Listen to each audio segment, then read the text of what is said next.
مشاهدي قناة المغرب كبير، السلام عليكم ورحمة الله.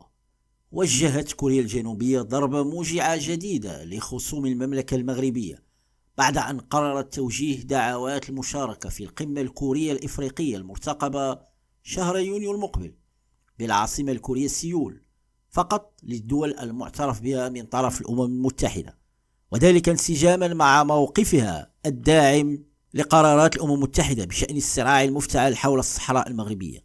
في ذات السياق، أكدت تقارير خاصة أن القرار الذي اتخذته سيول يعني بالضرورة رفض حضور ممثلي جبهة بوليزاريو الوهمية، بعدما حاولت عرابتها الجزائر الضغط بكل السبل من أجل تمكينها من المشاركة في هذه القمة المرتقمة يومي 4 و5 يونيو المقبل.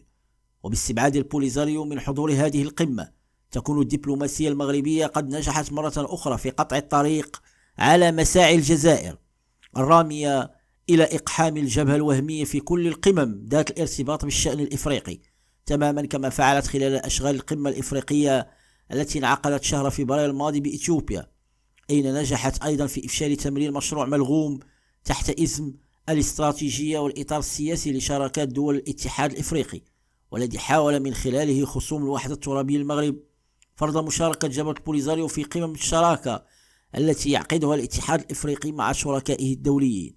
وتراهن كوريا الجنوبية من خلال هذه القمة على عقد شراكات تعاون مع دول إفريقية. لأجل ذلك قطعت الطريق على جبهة بوليزاريو الوهمية تفاديا لوقوع أي مشاكل مع المغرب وحلفائه الكثر في القارة السمراء.